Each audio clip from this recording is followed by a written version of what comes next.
Querido, nesta manhã eu quero ler com você mais uma vez Filipenses, capítulo de número 1. Eu farei leitura do versículo 1 e 2 e depois nós vamos nos transportar para Atos 16. Filipenses 1, 2. Filipenses 1, versículos 1 e 2.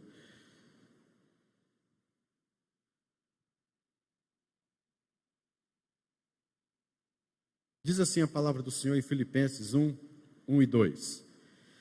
Paulo e Timóteo, servos de Cristo Jesus, a todos os santos em Cristo Jesus, inclusive bispos e diáconos que vivem em Filipos, graça e paz a vós outros, da parte de Deus nosso Pai e do Senhor Jesus Cristo. Vamos agora, queridos, nos transportar para Atos 16, versículo de número 9.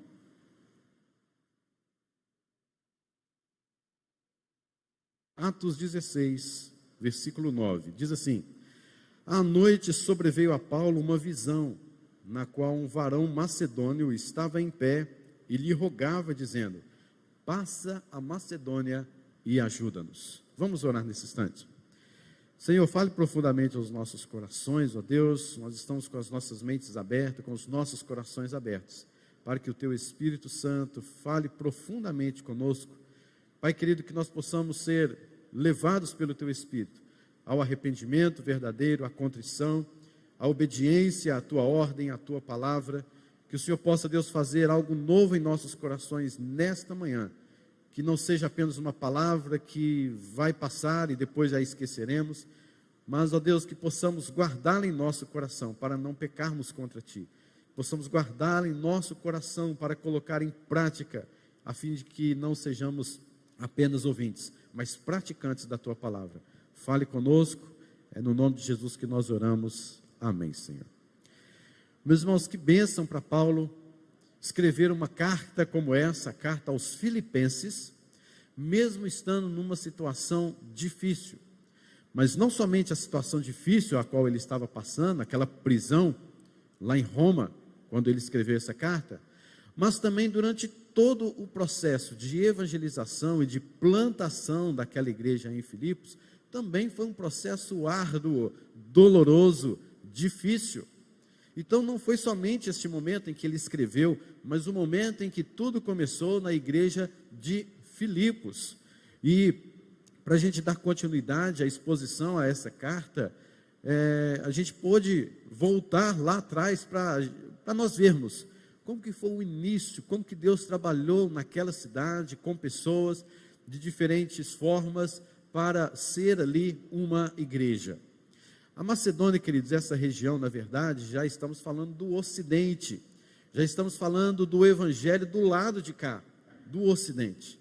É a primeira igreja organizada na Europa, a igreja de Filipos. Então nós estamos já percebendo como que Deus já estava trabalhando os confins da terra, como que os apóstolos, missionários, logicamente aqui Paulo, Silas, Lucas, eles estavam já andando nesses mares, navegando por esses mares já da Europa, levando a mensagem de Deus, a pregação do Evangelho, e assim, querido, fazendo com que de fato o Evangelho fosse pregado então até os confins da terra.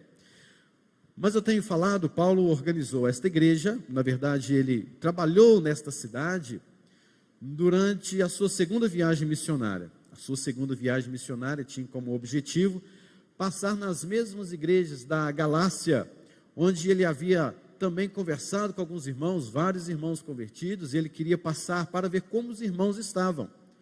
Mas quando ele chegou numa cidade chamada Troade, ele teve uma visão, um sonho, em que um varão macedônio, neste sonho disse: atravessa a Macedônia e ajuda-nos. Foi o texto que nós lemos. Atravessa a Macedônia e ajuda-nos. Seria uma viagem longa, de dias, mas Paulo compreendeu que aquilo era de fato a vontade do Senhor, e acordaram de madrugada e partiram rumo à Macedônia.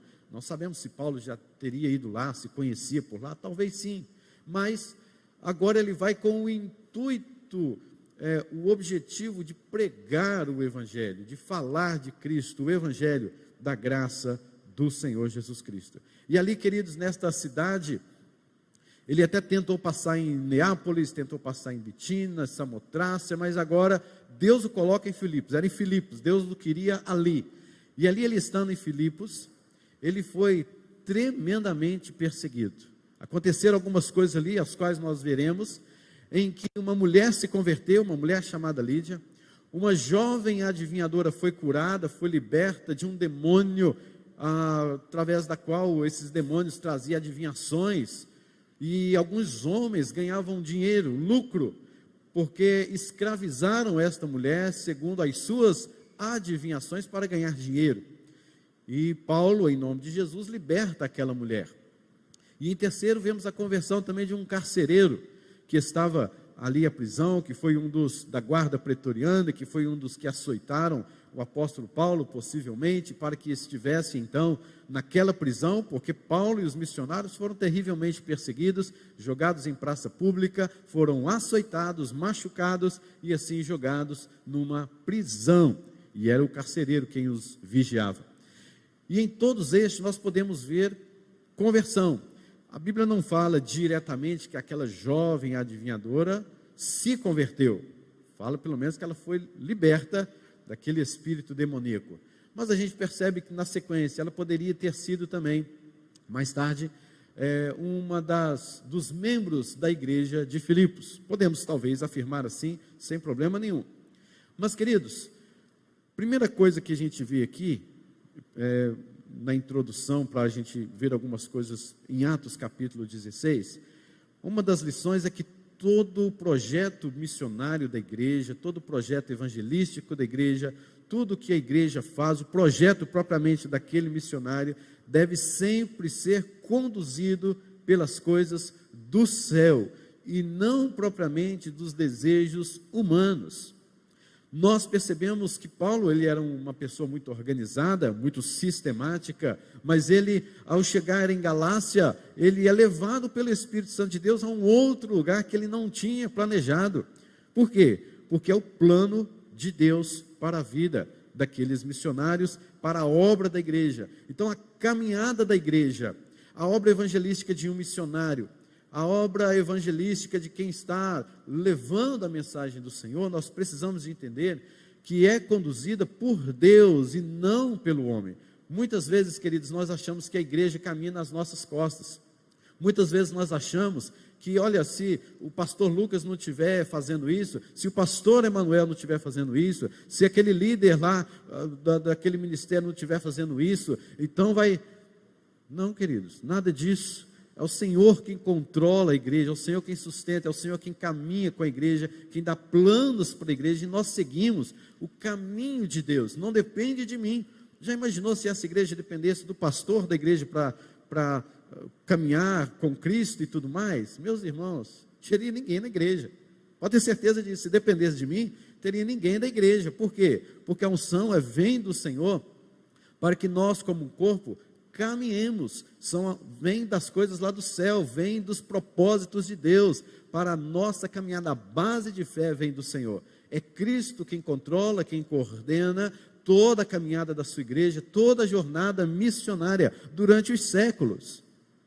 Segunda lição que podemos aprender também, queridos, é que a porta que Deus abre, nem sempre nos conduz a um caminho fácil, mas sempre temos a certeza, a convicção, de que nos levará a um destino vitorioso.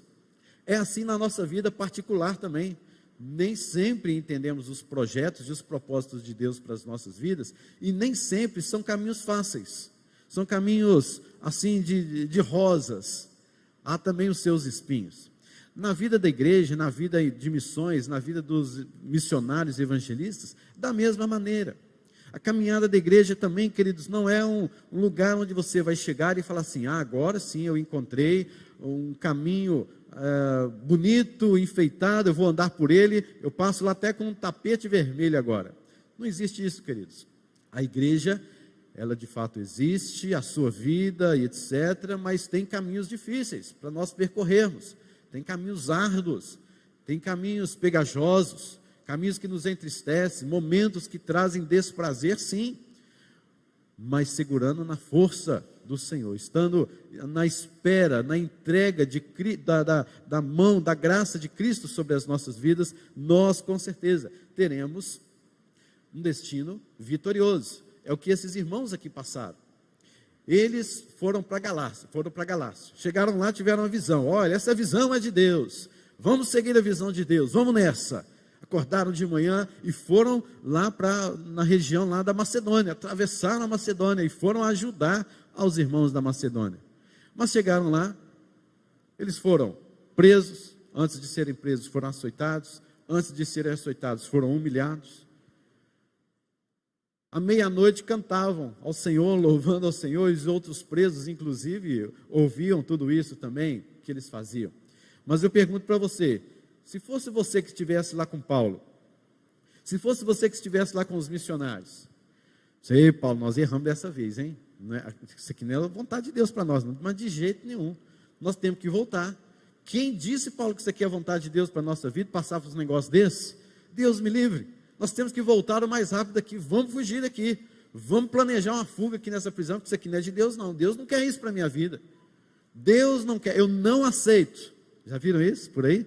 Não aceito e eu determino que Satanás está amarrado, isso aí é Satanás, isso é não sei o quê. Meus irmãos, nós precisamos entender que os nossos planos não são os nossos, mas sim, vêm de Deus, e se vem de Deus, ainda que passemos por caminhos como esses, de vergões, de açoites, nós teremos um destino vitorioso. Foi Deus quem abriu as portas para a pregação do Evangelho na cidade de Filipos. O destino foi vitorioso, apesar das circunstâncias adversas. Deus abriu as portas do Evangelho, e não somente isso.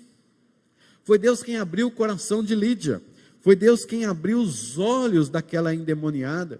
Foi Deus quem abriu as portas, ou aquelas prisões e aquelas algemas, enfim, foi Deus quem abriu as portas para a pregação na Europa, para o Evangelho ali na Macedônia. Queridos, não vamos ler todo o texto, por ser muito longo, capítulo 16, mas eu quero salientar alguns versículos que leremos aqui. Mas, em primeiro lugar, algumas lições, então, que podemos aprender com a própria história aqui na cidade de Filipos, a história do Evangelho, a plantação da igreja ali naquela cidade. Em primeiro lugar, é que o Evangelho chega até as pessoas somente pela graça soberana de Deus. O Evangelho só chega até as pessoas pela graça soberana de Deus.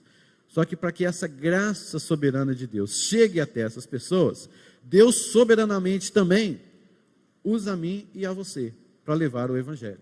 Soberanamente. Não pense você que a soberania de Deus é uma pessoa. Porque tem gente que acha assim, né, que Deus vai usar da soberania dele. Mas quem que é a soberania de Deus? É uma pessoa? É a soberania de Deus que vai lá levar o Evangelho? Não é uma pessoa, querido. A soberania de Deus é um atributo de Deus. E essa soberania de Deus, Ele vai calcar essa soberania em você. Ele vai colocar a responsabilidade humana sobre você, e debaixo da soberania dele, debaixo do atributo dele, é você quem vai levar a mensagem do Evangelho, é você quem vai testemunhar. Então a soberania não é uma pessoa que Deus conheceu, olha que pessoa boa para evangelizar, olha a soberania. Não, queridos, Ele usa a você, debaixo da sua soberana graça, do seu soberano poder, na sua autoridade, Ele chamou a mim e a você, chamou a igreja, para que no decorrer dos séculos, dos tempos, pregamos o Evangelho a toda criatura, em todo lugar, em todo tempo, para a glória dEle e debaixo da soberania dEle. E o que a gente vê aqui, olha comigo nos versículos, em Atos 16, versículos 13 e 14. No sábado, saímos da cidade para junto do rio, onde nos pareceu haver um lugar de oração. E assentando-nos, falamos às mulheres que para ali tinham concorrido. Certa mulher chamada Lídia, da cidade de Tiatira, vendedora de púrpura, temente a Deus, nos escutava. O Senhor lhe abriu o coração para atender às coisas que Paulo dizia. Quem abriu o coração de Lídia? O próprio Deus. Queridos, olha só, Paulo pregava, Lídia ouvia, e o Espírito Santo abriu o coração daquela mulher. Então, queridos, você já percebe que debaixo da soberania de Deus há uma necessidade de quem prega, há uma necessidade de alguém ouvir e há uma necessidade da ação eficaz do Espírito Santo. Essas três coisas devem concorrer sempre para a caminhada, para a trajetória da igreja na terra. Quem é que vai pregar? Somos nós, a igreja de Cristo. Quem é que vai ouvir? O mundo, as pessoas que precisam ouvir o Evangelho. E você sabe quem precisa de ouvir o Evangelho. Você lá no seu condomínio, na sua casa, na sua família, em frente a você, talvez num lugar distante. Hoje o distanciamento está tão perto, né? Porque você pode conversar com uma pessoa aqui, a pessoa está lá no Japão, você pode conversar com ela e lá você sabe que ela precisa do Evangelho lá. Então quem que vai pregar? Somos eu e você. Somos nós. Quem é que vai ouvir? São eles. E quem é que produz a ação eficaz da conversão na obra desta pessoa? A obra do Espírito Santo, o próprio Espírito Santo. E Ele quer, como eu disse, usar a mim e usar a você para esta obra. E Ele vai usar, é decreto de Deus. Não são as poltronas, não são os alto-falantes ou os instrumentos. Perceba que os instrumentos estão ali parados agora, porque não tem ninguém tocando. É lógico. Mas se alguém pegar ali o instrumento e tocar, vai sair essa linda melodia que vamos ouvir. Deus quer usar as nossas vidas para tocar estes instrumentos, para levarmos a mensagem do Evangelho. E Ele vai usar. E Ele tem decretos para usar a nossa vida. Se você olhar também para a moça liberta, nos versículos 16 até o 18, aconteceu que indo nós para um lugar de oração, onde ele ia todos os dias aí, nos saiu ao encontro uma jovem possessa de espírito adivinhador, a qual adivinhando dava grande lucro aos seus senhores. Seguindo a Paulo e a nós, clamava dizendo: estes homens são servos do Deus Altíssimo e vos anunciam o caminho da salvação. Isso se repetia por muitos dias. Então Paulo, já indignado, voltando-se, disse ao Espírito: em nome de Jesus Cristo eu te mando, retira-te dela. E ela na mesma hora saiu. No nome de quem que Paulo estava ali fazendo isso? Na autoridade de quem? Do Senhor Jesus. Paulo, por mais conhecedor que ele fosse da palavra, por mais que ele fosse um doutor na lei e tudo mais, ele não usurpou esse momento. Ele não se colocou no momento: olha, eu conheço toda a lei, eu sei isso, eu sei mais aquilo outro, eu sei da teologia disso, eu sei da teologia daquilo outro. Então, em nome de tudo isso que eu sei, de quem você está, com quem você está conversando, você sai da vida desta moça agora. Ele não fez isso, mas ele fez o quê? Pelo Espírito Santo de Deus, em nome de Jesus. A autoridade é de Cristo Jesus. Querido, tudo que nós aqui pregamos, falamos, ensinamos, é debaixo da autoridade do Senhor Jesus Cristo. Qualquer pregador que por aqui passe, que venha trazendo ideias de particular elucidação, como diz o apóstolo Pedro na sua carta, queridos, deve ser reprovado. Qualquer tipo de pregação que você fala para alguém simplesmente, porque eu acho, porque eu, mais ou menos assim, né? Não, queridos, é debaixo da autoridade do Espírito Santo de Deus, é cheio do poder do Espírito Santo de Deus. E perceba que Paulo está aqui mexendo no momento da evangelização, numa batalha espiritual. Demônios estavam ali, e Paulo passava por ali todos os dias, e aquela mulher ali adivinhando. Inclusive, abrindo parênteses aqui, tem muitos crentes que gostam de horóscopo, né? Tem muitos crentes assim, gente, mas que incrível que é horóscopo, né? Semana passada, lá no nossa pregação, no ponto de pregação lá em Aruana, a gente estava falando, né? Tem gente que gosta, passa perto de um cigano, lê minha mão aqui, né? Gente, que incrível isso. Gosta de querer se futucar no seu futuro. Faz isso não, querido. Primeiro que você está pecando contra o Senhor. Segundo, isso não honra o nome do Senhor Jesus Cristo. Terceiro lugar, Deus condena adivinhadores na Bíblia. Deus já mandou até matar adivinhadores na Bíblia. Veja lá para você ver. E qualquer tipo de adivinhação do futuro, viu? É qualquer um. Tem gente que fala até com quem você vai casar, né? Você vai casar com fulano, você vai ter não sei o quê. Cuidado com essas adivinhações. Cuidado, tomem muito cuidado com isso, porque isso é condenado por Deus na palavra do Senhor. Agoureiros, cuidado com isso aí, viu?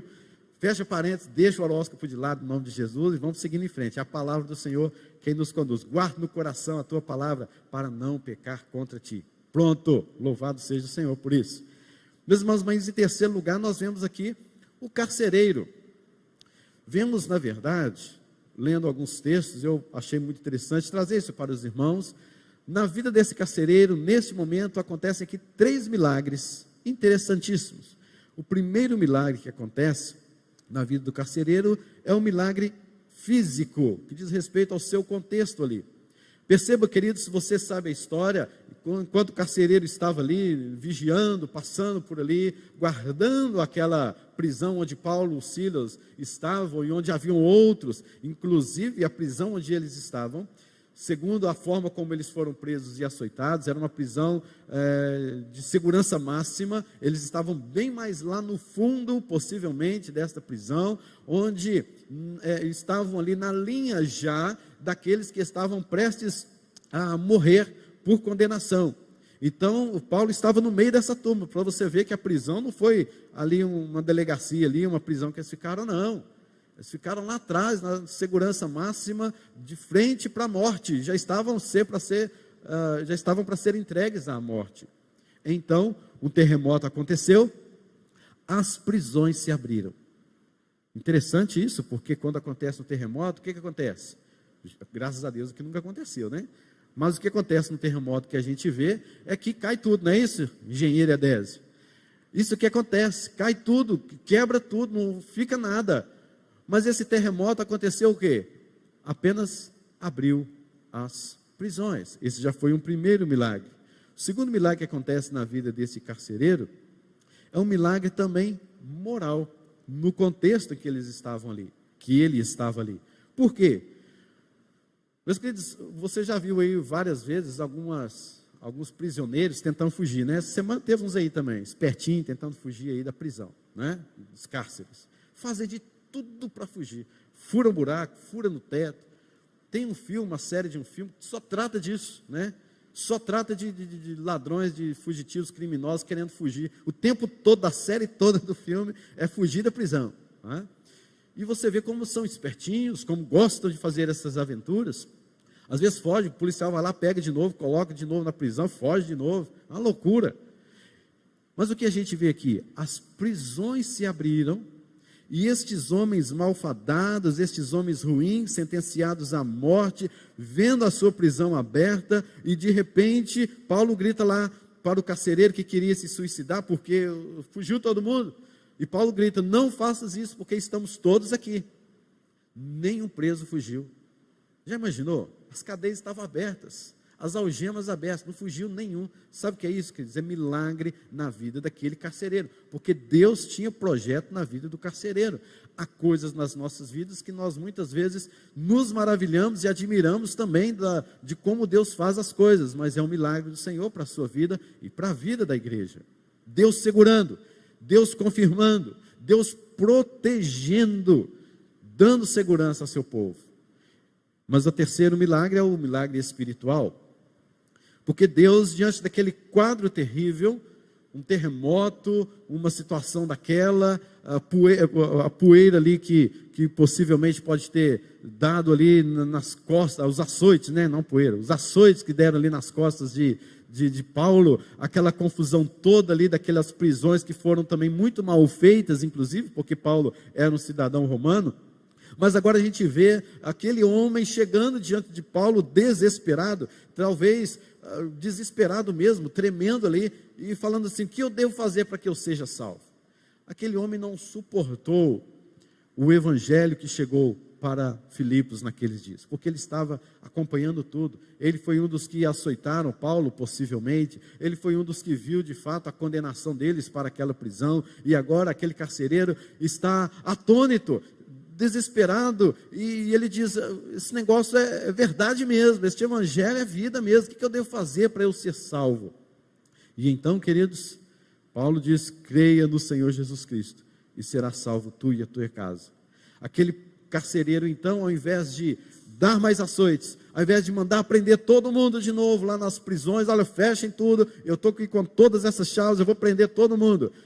O que ele faz? Ele pega Paulo, leva para dentro de sua casa, e diz o texto que ainda serve a ele um banquete. Diz aí no versículo de número 33, naquela mesma hora da noite, cuidando deles.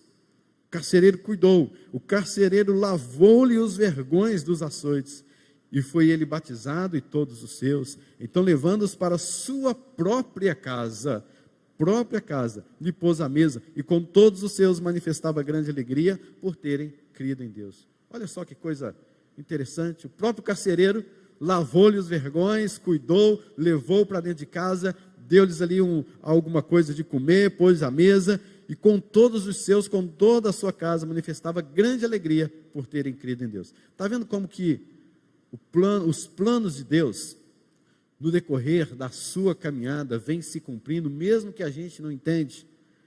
Porque aqueles missionários foram presos ali em Filipos, não foi base para eles de falar assim: vamos sair daqui, vamos fugir daqui, as prisões abriram, vamos rapar fora daqui, né? Vamos picar a mula, vamos correr desse lugar.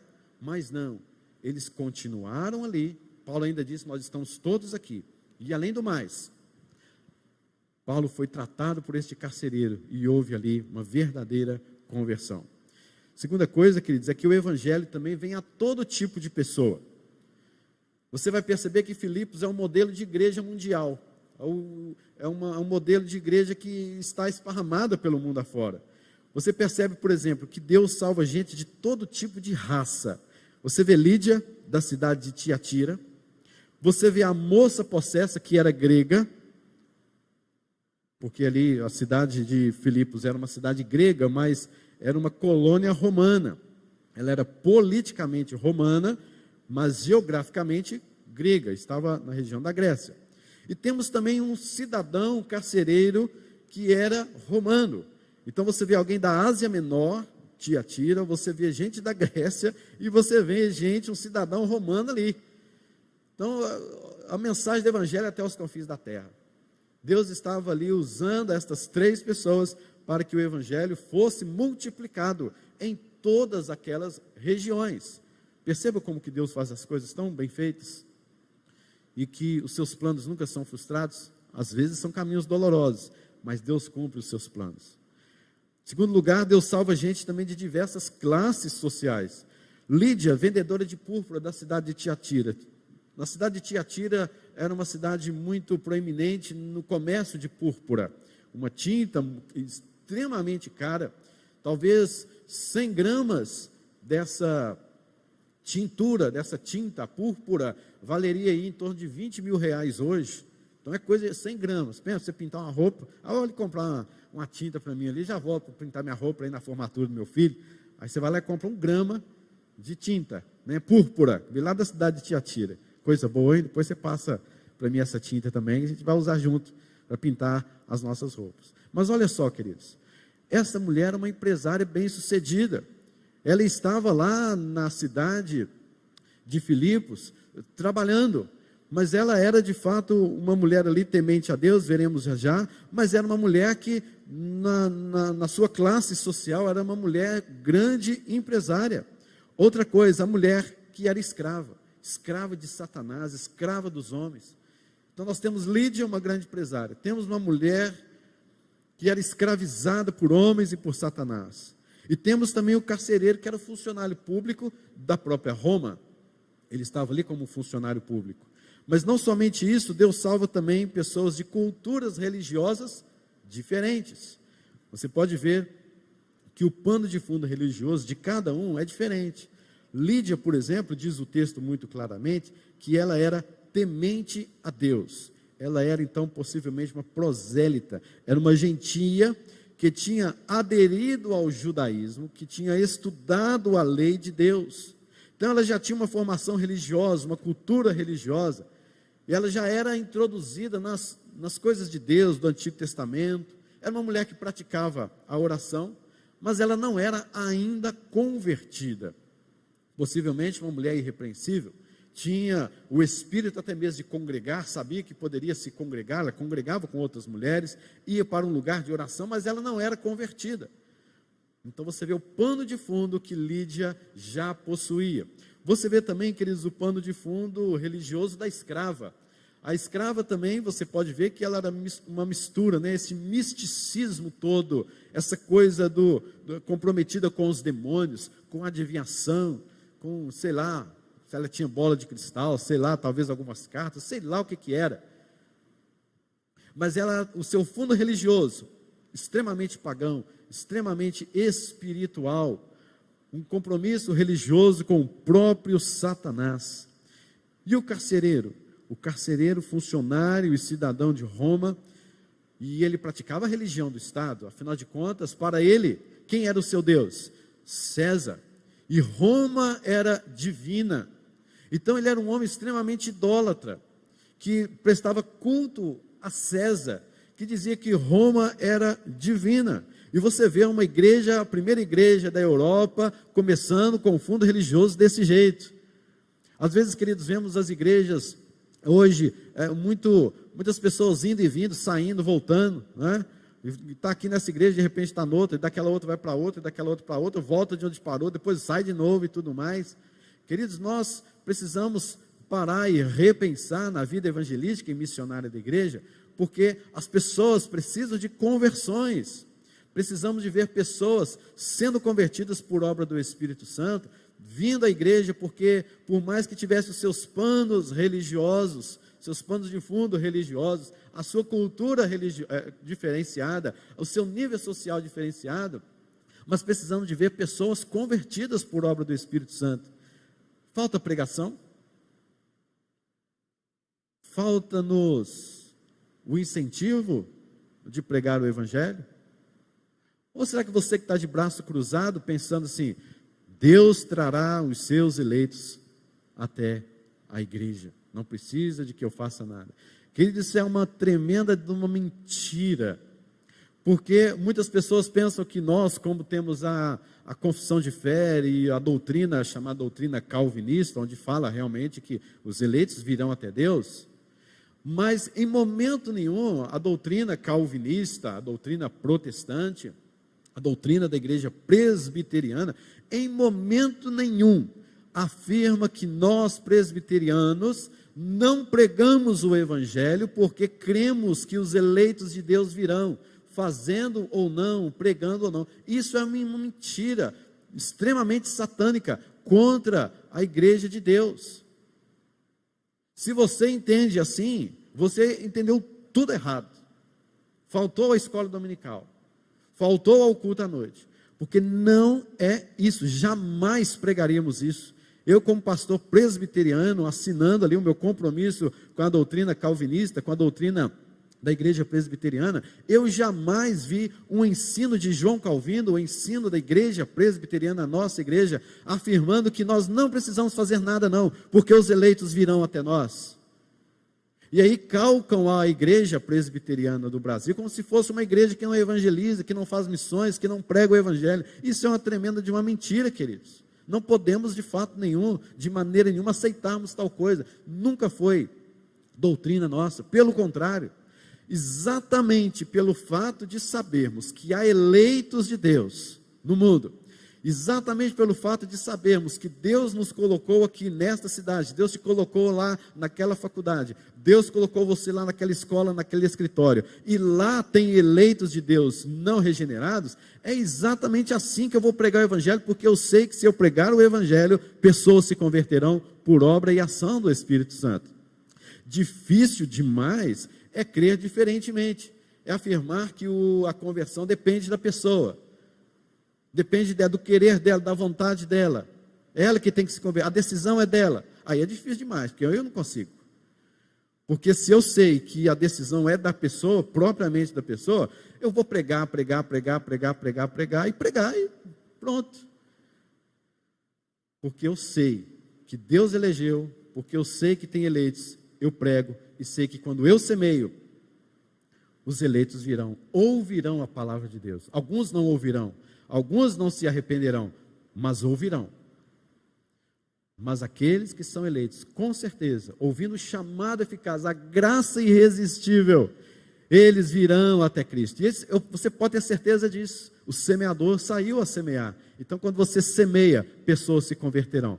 Não quer dizer que você as verão convertidas, Não quer dizer que você as verá de fato regeneradas, mas a obra está sendo feita, o evangelho está sendo pregado. Amém, queridos? Meus irmãos, para nós partirmos para o encerramento, o terceiro ponto que eu gostaria de colocar aqui, é que o evangelho é poderoso para salvar aqueles que se arrependem. E o que é arrependimento?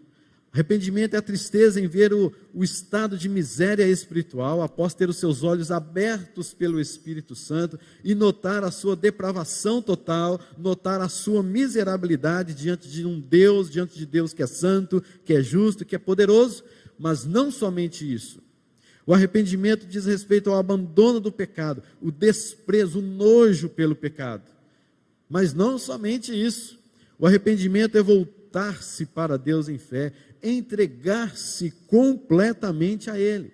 E foi exatamente isso que aconteceu com Lídia, com o carcereiro, onde vamos ver aqui que o evangelho não chegou apenas para Lídia, mas chegou também para a sua família.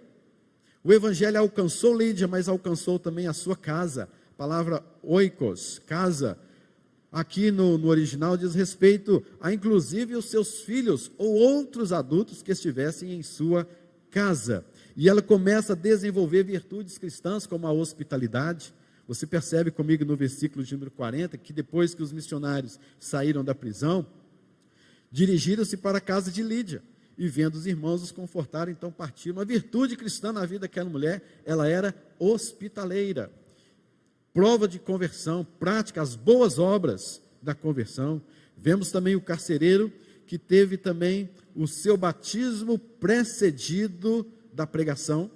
Vemos o seu batismo precedido de fé e arrependimento, e Deus alcançando a família. Promessa de Deus. Creia nessas promessas do Senhor. Então, queridos, o que nós vemos é que na pregação do evangelho, a ação do Espírito Santo, há aqueles que pregam, há aqueles que ouvem, e há aqueles que de fato serão convertidos pela ação do Espírito Santo de Deus. E quando há uma ação do Espírito Santo de Deus, essas pessoas com certeza, irrecusavelmente, atenderão ao chamado de Deus. E quando atendem ao chamado de Deus, o Espírito Santo abre os seus olhos espirituais, e elas começam a enxergar a sua miserabilidade, que elas não têm poder em si mesmas, não têm potencial em si mesmas, não se contentam em si mesmas, não fazem nada por si mesmas, e ela começa a ter nojo do pecado, tem o desejo de abandonar o pecado, e voltam-se para Deus em fé, e são pela graça de Cristo justificados, são pela graça de Cristo, queridos, perdoados. E quando vai se perceber, o nome dela já estava escrito no livro da vida antes da fundação do mundo. Porque não depende de nós, vem de Deus. Então, queridos, eu quero mostrar aqui para os irmãos, é exatamente que podemos pregar com toda certeza de que o evangelho chegará pela graça de Deus aos ouvidos de toda criatura. Basta você abrir a sua boca, basta você pregar, mas quem converte é Ele.